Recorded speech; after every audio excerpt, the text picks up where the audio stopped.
पैसे जो सुख हर कंहिंजे नसीब में थोड़ी हूंदो आहे यार।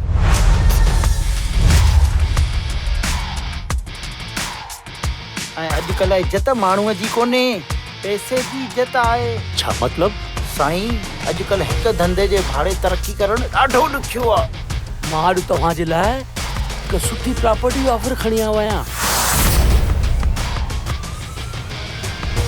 सेठा, हे रॉकी तो वधीक डबल खणी वञ, ख़बर आहे मूंखे। डबल खण असांजे ब्लड में आहे। वठ हिकु कश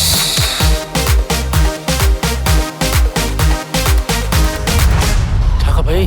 दादा, मूंखे ₹1 लाख खपंदो। ₹1 लाख खपनि? ₹1 लाख? माया, हिकु ॻाल्हि चवां, तोखे आहे न रईसी जो रंग चढ़ी वियो अथई। ऐं पाण बि त दोस्तनि सां गॾु डेली डेली होटलिंग था कयो वेठा।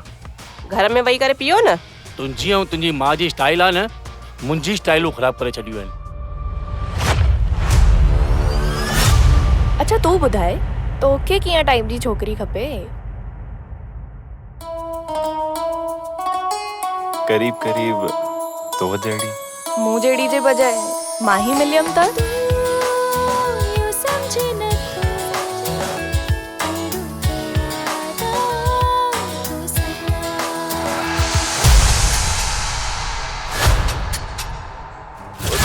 अगर तू मुझा पैसा न मोटाई न तो समझी वट मुके तुझो घर खपे। चुप कर। क्या? तो पैसो वापस करे, धंधो बंद करे, छा फकीर ठही वञे।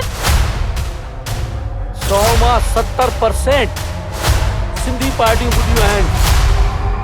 इहा ई त गुडविल आहे सिंधियुनि जी। अरे गुडविल आहे, अरे इन गुडविल के असां ई त ख़राब कयो आहे।